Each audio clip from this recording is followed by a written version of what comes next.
नमस्कार मित्रांनो, जय महाराष्ट्र. मित्रांनो, शिंदेला बसला जबरदस्त तिसरा धक्का. आणखीन एक मोठा नेता गेला फुटून. जळगाव, सोलापूर आणि नंदुरबारमधील भाजप नेते आता उघडपणे शिंदे विरोधात उभे राहत आहेत. परिस्थिती पूर्णपणे हाताबाहेर गेली आहे. दंगेकरांनी तर थेट भाजपला मोकळं मैदान करून दिलं आहे. फक्त 8 दिवसांनी कोर्टात सुनावणी आहे आणि आतापर्यंत शेकडो कार्यकर्ते आणि पदाधिकारी शिंदेंचा पक्ष सोडून गेले आहेत. शिंदे गटातील हतबलता स्पष्टपणे जाणवते. पण मोठा प्रश्न असा आहे की भाजपने महाविकास आघाडीला सोडून शिंदे गटालाच का लक्ष केले? नेमकं काय चाललंय या सगळ्या मागे? तेच आपण पाहूया. मित्रांनो, केवळ एका आठवड्यातच सोलापुरात राजकीय समीकरणे पूर्णपणे बदलली आहेत. राष्ट्रवादी अजित पवार गटासोबतच आता शिवसेना शिंदे गटालाही भाजपकडून मोठा धक्का बसला आहे. मोहोळ तालुक्यातील शिवसेनाचे नेते नागनाथ क्षीरसागर आणि सोमेश क्षीरसागर यांनी भाजपमध्ये अधिकृत प्रवेश केला. विशेष म्हणजे हे दोघे माजी आमदार राजन पाटील यांचे कट्टर प्रतिस्पर्धी मानले जात होते. पण आता ते त्यांच्यासोबतच भाजपमध्ये दाखल झाले आहेत. या घडामोडीमुळे भाजपने आपल्या मित्र पक्ष असलेल्या शिवसेना शिंदे गटाला आणि राष्ट्रवादी दोघांनाही एकाच वेळी मोठा धक्का दिला आहे. दरम्यान एकनाथ शिंदे गटाला भाजपाने पुन्हा एक मोठा धक्का दिला आहे. यावेळी तो धक्का जळगावमधून बसलाय. गुलाबराव पाटील आता उघडपणे पुढे आले असून त्यांनी केलेल्या वक्तव्यांमुळे नवे वादंग निर्माण झालेले आहेत. शिंदे गटावरच वार का केला जातोय? शिंदेचाच पक्ष का फोडला जातोय? असा प्रश्न आता सर्वत्र चर्चेत आहे. राजकीय वर्तुळात असा सूर उमटतोय की जर पुण्यामध्ये दंगेकरांना वेळेत आवर घातला असता तर आज महाराष्ट्रात भाजप विरुद्ध शिंदे गट अशी परिस्थिती निर्माण झाली नसती. आता गुलाबराव पाटलांनी नेमकं काय केलं हे पाहिलं तर जिल्ह्यातील स्थानिक स्वराज्य संस्थाच्या निवडणुका युतीतून लढायच्या की स्वतंत्रपणे लढायच्या या विषयावर भाजप, शिवसेना आणि राष्ट्रवादी यांच्यात अजूनही एकमत झालेलं नाही. यामुळे जिल्ह्यातील राजकीय वातावरण अधिक तापलेलं दिसतं. मागील काही निवडणुकांमध्ये झालेल्या बंडखोरीच्या घटनांचा संदर्भ घेत यावेळेस जर तसाच अनुभव पुन्हा आला तर तो अजिबात सहन केला जाणार नाही, अशी कडक तंबी शिवसेना म्हणजे शिंदे गटाचे नेते आणि मंत्री गुलाबराव पाटील यांनी थेट जळगाव भाजपाला दिलेली आहे. जळगाव जिल्ह्यातील स्थानिक स्वराज्य संस्थाच्या निवडणुका जसा जसा जवळ येत आहेत तशा तशा राजकीय तापमानही झपाट्याने वाढत चाललेलं आहे. महायुतीच्या आतल्या पातळीवर मतभेद उघड होत आहेत आणि त्यामुळे युतीतील सामान्यवरच आता मोठं प्रश्नचिन्ह निर्माण झालेलं आहे. शिवसेना म्हणजे शिंदे गटाचे नेते आणि राज्याचे मंत्री गुलाबराव पाटील हे भाजपशी संबंध सुधारण्यासाठी प्रयत्न करत असल्याचे संकेत मिळत असतानाच त्यांच्याच पक्षातील आमदार किशोर पाटील यांनी पाचोरा भडगाव मतदारसंघात शिवसेना म्हणजे शिंदे गटाकडून स्वबळावर निवडणूक लढवणार असल्याची घोषणा केली आहे. या घोषणेमुळे स्थानिक राजकारणात मोठी खळबळ उडाली आहे. लोकसभा आणि विधानसभा निवडणुका महायुतीने एकत्र लढवल्यानंतर भाजप, शिवसेना आणि राष्ट्रवादी काँग्रेस यांच्यातील समन्वय काही काळासाठी सुरळीत होता. मात्र स्थानिक स्वराज्य संस्थाच्या निवडणुका जवळ येताच तिन्ही पक्षामधील मतभेद पुन्हा उघड होऊ लागले आहेत, ज्यामुळे महायुतीतील एकतेवरच आता प्रश्नचिन्ह निर्माण झालेलं आहे. या घडामोडींमुळे आगामी निवडणुकांमध्ये महायुतीचे राजकीय समीकरण बदलण्याची शक्यता निर्माण झाली आहे. लोकसभेच्या निवडणुकीदरम्यान शिंदे गटाच्या आमदारांनी मनापासून मेहनत घेतली होती. राज्यात अनेक ठिकाणी भाजपची स्थिती कमजोर असतानाही जळगाव जिल्ह्यातील भाजपच्या दोन्ही महिला खासदारांना मोठ्या मताधिक्याने विजय मिळवून देण्यात शिंदे गटाचा मोलाचा वाटा होता. मात्र विधानसभेच्या निवडणुकीत मात्र परिस्थिती पूर्णपणे उलट झाली. भाजपने शिंदे गटाशी केलेल्या नात्याला तिलांजली देत त्यांच्या आमदारांविरोधात बंडखोर उभे करून त्यांना पाठबळ देण्याचे जाणीवपूर्ण प्रयत्न केले, असा गंभीर आरोप शिंदे गटाचे आमदार किशोर पाटील यांनी आता सार्वजनिकपणे केला आहे.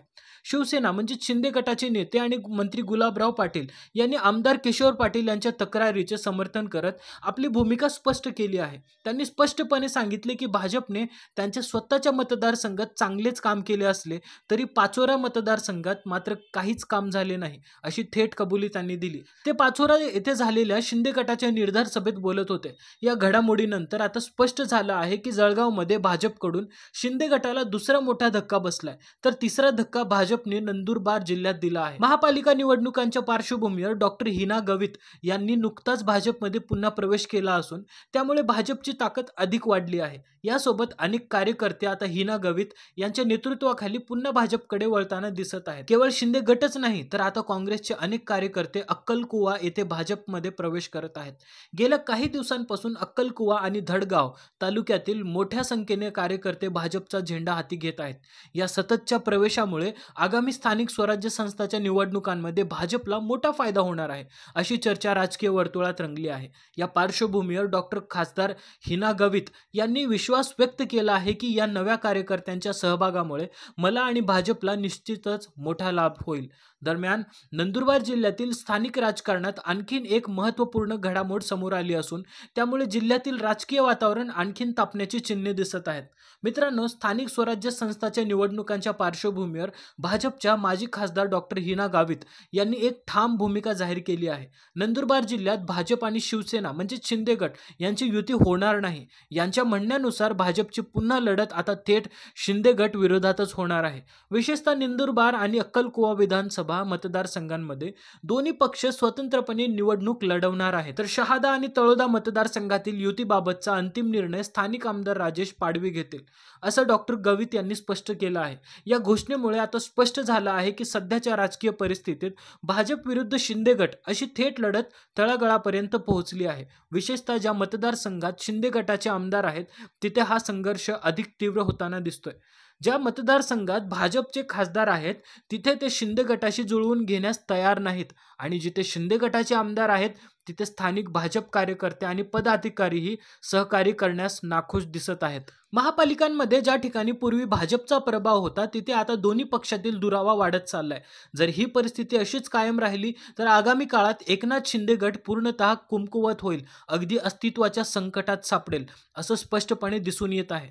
ग्रामपंचायत, नगरपंचायत, महानगरपालिका या सर्व स्तरांवर शेकडो सरपंच, माजी सरपंच, नगरसेवक आणि कार्यकर्त्यांनी एकनाथ शिंदे यांच्या शिवसेनेपासून दूर जाण्याचा निर्णय घेतलेला दिसतो. दरम्यान पुढील 8 दिवसात सुप्रीम कोर्टात महत्त्वाची सुनावणी होणार आहे, ज्यामुळे शिंदे गटाच्या भवितव्यावर थेट परिणाम होण्याची शक्यता निर्माण झाली आहे. एकूणच सुप्रीम कोर्टातील सुनावणी सुरू झाल्यानंतर आणि स्थानिक स्वराज्य संस्थांच्या निवडणुकांचे आरक्षण प्रभागनिहाय सोडत जाहीर झाल्यानंतर एकनाथ शिंदे यांच्या हातात आता फार कमी वेळ उरला आहे. जर पुढील काही दिवसात सुप्रीम कोर्टातील सुनावणी शिंदे गटासाठी प्रतिकूल ठरली आणि राज्यात भाजपनेही शिंदे गटावरील संरक्षणाचा हात मागे घेतला तर एकनाथ शिंदे यांना राजकीय दृष्ट्या अत्यंत कठीण परिस्थितीचा सामना करावा लागू शकतो. अगदी कुठे जावं आणि कुठे लपावं अशी वेळ शिंदे यांच्यावर येऊ शकते. मुळात रवींद्र धंगेकर यांनी जरी सार्वजनिकरित्या मी शिंदे गटात नाही असं सांगितलं तरी प्रत्यक्षात ते शिंदे गटाशीच संबंधित होते आणि त्यांनी पुण्यात मुरलीधर मोहोळ यांनी अक्षरशः सळो की पळू करून सोडल्याचं म्हटलं जातं, ज्यामुळे शिंदे गटाची अडचण आणखीन वाढलेली आहे, जे आजही पुण्यातील गल्लीबोळांमध्ये प्रत्येकजण सांगतो. रवींद्र धंगेकरांना वेळेत आवरलं नाही म्हणूनच आज एकनाथ शिंदे विरोधात राज्यातील अनेक मोठ्या नेत्यांमध्ये नाराजी आहे आणि कदाचित त्याचाच परिणाम म्हणजे आता भाजप आणि शिंदे गट यांच्यातील नातं अधिकच ताणलेलं दिसतंय. जर अशीच परिस्थिती कायम राहिली आणि दोन्ही बाजूंनी कोणीही मागे हटायला तयार नसतील तर भविष्यात भाजप आणि शिंदे गट आमने सामने येऊनच लढणार, हे जवळपास निश्चित वाटतंय. तुम्हाला वाटतं का एकनाथ शिंदे गटाची गरज आता भाजपसाठी संपलेली आहे?